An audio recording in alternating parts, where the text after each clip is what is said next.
இன்றைய நற்செய்தி வாசகம் லூக்கா எழுதிய நற்செய்தி 6ஆம் அதிகாரம் இறைவசனம் 27 38 முடிய.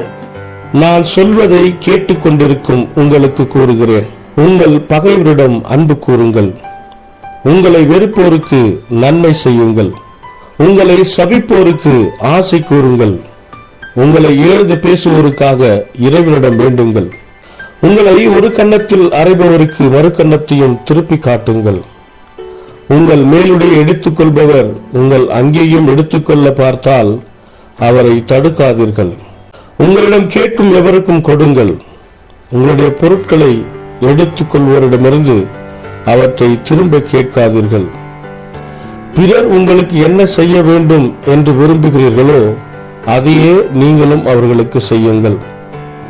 உங்களிடம் அன்பு செலுத்துவோரிடமே நீங்கள் அன்பு செலுத்தினால் உங்களுக்கு வரும் நன்மை என்ன? பாவிகளும் தங்களிடம் அன்பு செலுத்துவோரிடம் அன்பு செலுத்துகிறார்களே.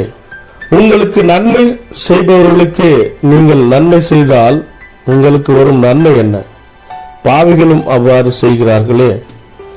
திரும்ப பெற்றுக்கொள்ளலாம் என எதிர்பார்த்து நீங்கள் கடன் கொடுத்தால் உங்களுக்கு வரும் நன்மை என்ன?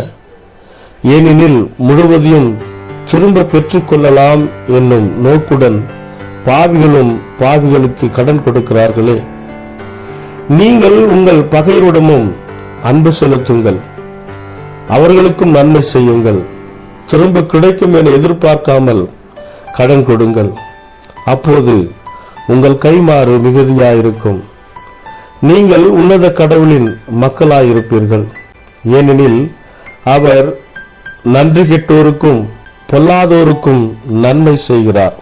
உங்கள் தந்தை இரக்கமுள்ளவராய் இருப்பது போல நீங்களும் இரக்கமுள்ளவராய் இருங்கள். பிறர் குற்றவாளிகள் என தீர்ப்பளிக்காதீர்கள், அப்போதுதான் நீங்களும் தீர்ப்புக்குள்ளாக மாட்டீர்கள்.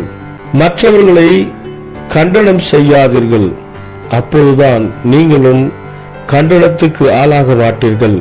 மன்னியுங்கள், மன்னிப்பு பெறுவீர்கள். கொடுங்கள், உங்களுக்கு கொடுக்கப்படும். அமுக்கி குலுக்கி சரிந்து விழும்படி நன்றாய் அளந்து உங்கள் மடியிலே போடுவார்கள். நீங்கள் எந்த அளவியால் அளக்கிறீர்களோ அதே அளவியால் உங்களுக்கும் அளக்கப்படும். இது கிறிஸ்து வழங்கும் நற்செய்தி. கிறிஸ்துவே உமக்கு புகழ்.